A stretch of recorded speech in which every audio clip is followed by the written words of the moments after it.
Thank you so much for attending my PowerPoint presentation on Warlock, the Roll Queue All-Star. Warlock is a ranged intelligence support hero whose most iconic feature is putting the entire game on his back from the support role while also being extremely easy to play. His status as a win condition stems from his ultimate, Chaotic Offering, a giant AoE BKB piercing stun that also summons a golem. After summoning it, Warlock can control the golem to solo kill supports and knock down towers with ease. And if you play the hero the way I want you to, you'll be getting way more than just one golem whenever you press the R key. While it is definitely the cherry on top of his one-man wombo combo, it's not the only ingredient. He also has Fatal Bonds, an ability with very wonky targeting that causes a pain split effect on anyone affected by it. When combined with any other wombo combo ultimate, this ability turns teamfights into instant stomps. It also makes him a menace in the laning phase, but we'll talk about that later. The obvious counter to both of these abilities is running away, which is why he also has Upheaval. This ability, which I affectionately refer to as Stirring the Soup, summons a giant AoE that slows enemy heroes by a massive amount and lasts forever. It's also a channeled ability, allowing you to sit there and brew up a fresh cup of chicken noodle while devoting all of your attention to microwing the golem. Finally, he also has Shadow Word, which is by far his dumpiest ability. It's a point target spell that can affect both allies and enemies, either healing them or dealing damage over time. While it can eventually pick off a hero limping away from the team fight or help your carry in the lane, its primary purpose is to just give you another button to hit. As for his facets, he has two. The first is Black Grimoire, an item similar to Witch Doctor's Gree that gains bonus experience whenever you land a kill or assist. It's effectively a Build-A-Bear Wisdom rune, so most of the time you're going to be popping it to secure level 18 before a late game team fight. His other facet, Champion of converts all of his mana and HP regen into additional burn damage coming off of the golem. If you want to fully embrace the meme, you can go for a Heart of Tarask, and now all of your golems have a Super Radiance. Now looking at this guy visually and all of his abilities, you probably think that Warlock is some kind of evil wizard in the lore, but no. Actually, he's Dota's equivalent of Indiana Jones. You now have the image in your brain of this pathetic old man waddling through ancient caves looking for treasure. And for that, you are welcome. Now obviously the reason you picked this hero is the rock, but first let's talk about the rest of him. If you had to sum up Warlock's kit, pretty much all of it is fire and forget. Fatal Bonds, for example, is a very strangely targeted spell. You target one unit and then it automatically latches on to all friendly units around them up to a certain limit. Stirring the Soup is a channeled ability, so you just drop it and try not to hit your S key on accident. And Shadow Word has a very long effect over time system, so you just throw it on someone and walk away. You don't have to consider it at all. Once they ask why they're unable to keep Upheaval going after they cast it, you can direct them to the options menu and give them a migraine right after they finish their first ever match of Dota. Now while Warlock is a one-man wombo combo, he truly shines when there's at least one other hero on the team that can run team fights with him. If you have someone on your team like a Tidehunter, an Enigma, even just a Pangolier, you're going to get a lot more value out of both your kit and theirs. If you ever get a Fatal Bonds on 5 enemy heroes followed up by a big black hole, go ahead and brace your ears to hear Rampage in a few seconds. Invoker, Mars, Medusa, even just a hero like Leshrac gets a lot out of a good Fatal Bonds cast. And good lord, the things that this hero can do with a Witch Doctor. The ability to convert single target damage into AoE also makes him a really good counter to Zoo and Swarm heroes. It's a little counterintuitive, but Warlock actually does a really good job against Beastmaster in lane, because you can link him, his boars, his hawk, and all of the creeps up with each other. That way, whenever your carry is sheepishly right-clicking the melee creeps, hoping to not get slowed by the boar, he's also dealing with the zoo at the same time. On top of dealing damage to them, whenever a unit affected by Fatal Bonds dies, it spawns a teeny tiny little pooper man, who will then run at the enemy heroes and explode for a small amount of damage. They don't do a whole lot on their own, but if you're able to pop all of the creep wave at the same time, he's now going to have 4 or 5 of them all running at him. And even if he's smart enough to right-click them, they explode anyway, truly putting him in a no-win position. And if you go Shard, you can summon these little pooper men on command by casting Upheaval and just waiting. Thanks to Fatal Bonds and Upheaval, heroes like Phantom Lancer, Terrorblade, and Naga Siren absolutely cry against a Warlock, and he can make high ground a nightmare for pretty much any team. Just keep in mind that his old man nature will probably rub off on you eventually. If there's one hero in Dota you can take a nap while playing, it's probably him. Alright, enough stalling. Now we're going to talk about why you actually picked this hero. Warlock's ultimate pretty much checks every single box of what you could want from a support ulti. It's a massive AoE stun that deals a nice chunk of damage and goes through debuff immunity. It's absolutely enormous, breaks down trees, incidentally countering a bunch of other random heroes, and it summons a golem. After popping out of the ground like a Kool-Aid man, you can then use the golem to beat the ass of any enemy heroes that decide to man up against it. It's a very beefy summon that does a massive amount of physical damage in the early game, and it has a small radiance effect and a radius around it. Now the obvious thing to do is to just sick it on an enemy hero that's nearby. They're going to be stunned for a little bit, hopefully slowed by a people, and Fatal Bonds will spread the damage around to the rest of the team. Unless they have a way to burst it down very quickly, the Golem is going to have a very high impact on the outcome of the fight. And even if they do burst it down, congratulations, you have tricked the enemy team into spending all of their spells on a completely expendable unit. The trade-off for this is that you will have to hear its very sad voice line as it dies. Now I mentioned how a good chunk of Warlock spells are fire and forget, and this opens up the opportunity to micro the Golem. All your stuff is on cooldown, you're sitting there channeling upheaval, you can hit the tab button, take control of the Golem directly, and then make it do whatever you want. My personal favorite use in the early game isn't sicking it on the mid laner you dropped it on, but instead A-clicking on the enemy support duo and making them run away in fear. The majority of supports in Dota cannot 1v1 the Golem. Hell, the majority of support duos can't 2v1 the Golem. They just have to run away, and now your only concern is how badly your team has to play to fumble a 5v3 teamfight. Now one very important thing you should know, and you'll see this a lot at lower ranks, is that the Golem can auto-attack as soon as it spawned, but other than that, it will literally just stand there and do nothing.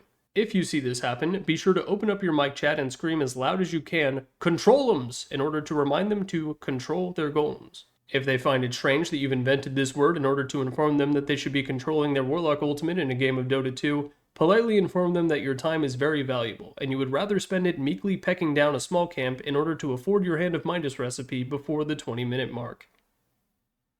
Now if all of this sounds appealing to you, or you want to be the support who bullies other supports, here's how to play Warlock. Warlock is solidly a position 5 and cannot work in any other position, except for one that we'll talk about soon. Now Warlock isn't necessarily a kill lane partner, but he is really good at casual harassment and jungle management. This is because Fatal Bonds will naturally push the lane, both from the damage and the imps that spawn from the creeps after they die while affected by it. You can use this to your advantage, but first you have to take control of the jungle, so buy as many sentry wards as you can afford in the early game and make sure to block their camp while leaving yours available. The general pattern is that you want to use Fatal Bonds on the entire creep wave and the 2 enemy heroes, and then right-click them as much as you can get away with. This will naturally push the lane, so then head over to the small camp and pull at the 15-second mark. If you do this properly, the lane will constantly ebb and flow to their tower and then back to yours while they're being harassed the entire time. You want to treat the lane like you're a fisherman waist deep in the Gulf of Mexico. You want to cast your rod with Fatal Bonds and then slowly bring it back in by pulling the small camp. Repeat this process as well as you can, and instead of reeling in the second largest sheep head in recorded state history, you will instead have a dead Beastmaster lying at the feet of your position 1. Now heading into the mid game, Warlock himself actually plays quite a bit like a carry, which is why I recommend him as a role queue default for many position 1 players. If your ulti is off cooldown, you want to bum around pushing lanes with Fatal Bonds and upheaval as safely as you can. However, if your ulti is available, go ahead and bomb around with your team and try to make the most of it. While the Golem is exceptional at turning out support players, it's also very good at hitting buildings. After you win the fight, you can run triage with Shadow Word and then micro the Golem to go right-click the nearest tower. And now that your ultimate is back on cooldown, you can resume bullying core players by taking entire creep waves right in front of them. As for your item build, it's pretty much just standard support fare. You're going to go Arcane Boots and then stack defensive items, Glimmer Cape, Force Staff, maybe a Ghost Scepter if you need it. Warlock himself lacks pretty much any form of defense or mobility, so you're going to have to spend a good chunk of your gold buying it. However, if you have naturally godlike positioning, or you simply don't care about dying, there is a second, even more stimulating way to play Warlock.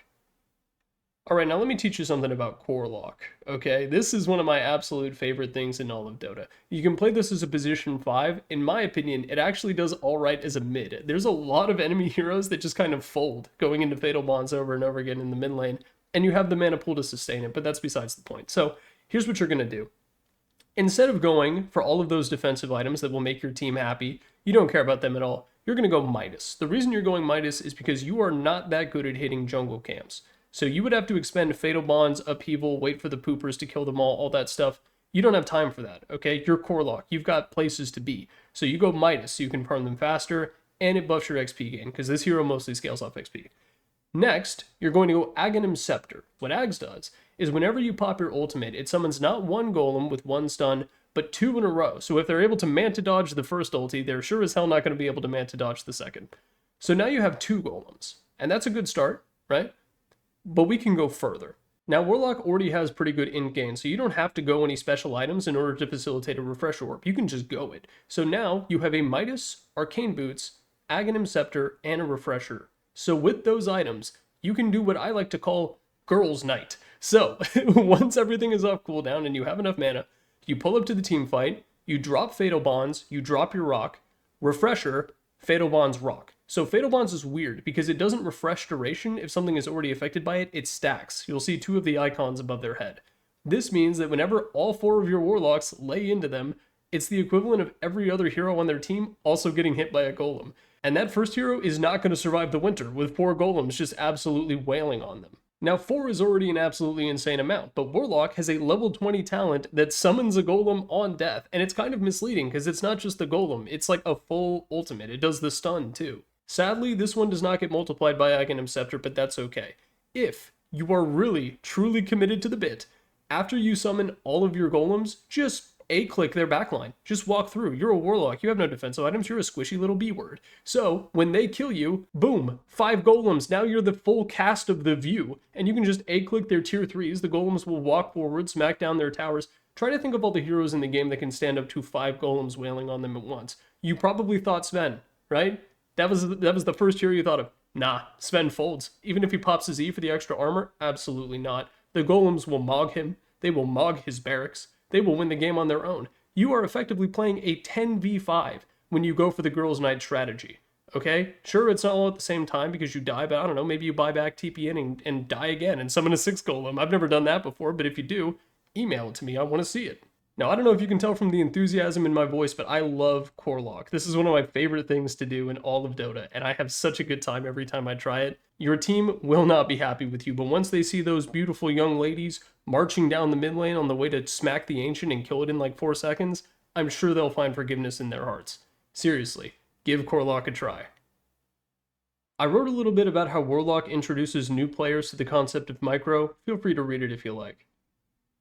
Now, if you're tired of losing to the traditional form of Warlock, here's a few tips for how to deal with him. The first box that you should check off when it comes to either your draft or your items is some form of mobility. Upheaval is really annoying to deal with, but because it's a channeled ability, you can roughly tell exactly where Warlock is sitting in the tree line whenever he casts it. If you have something like a Force Staff that you can use to get through the upheaval and get on top of him, you can make him stop channeling it real quick. Bonus points if you jump scare him and he winds up dropping the rock on accident, because that thing has one hell of a cooldown, which is another thing that you should play around. The second tip that I have, and this is most important in the lane but scales into the late game, is access to dispels. Fatal Bonds is by far one of the spells in Dota 2, and if you let it linger on you for way too long during a team fight, you're probably going to lose. Having a way to get rid of it, either through natural abilities like the ones on Oracle, or through items like Lotus Orb and Yules, will go a long way to preserving your HP from the Wombo combo. Mobility, dispels, and the ability to just jump on and kill Warlock before he gets his ultimate off are the obvious ones. But while I was researching this section, I realized something.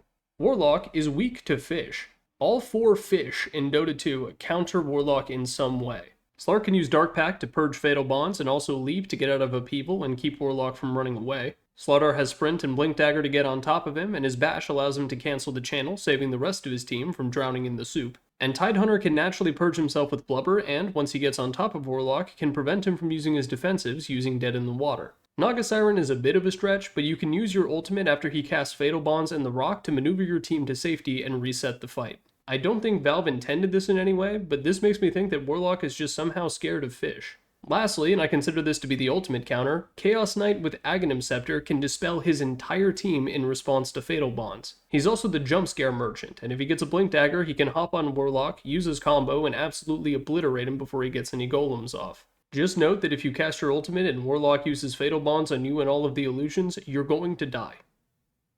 In conclusion, Warlock is a very festive hero, and you should absolutely play him. In the original version of Girls' Night, I would go Bloodstone as a 6th item, both for the mana regen and for the ability to pass myself away on command and summon the final golem. Peace on planet Earth.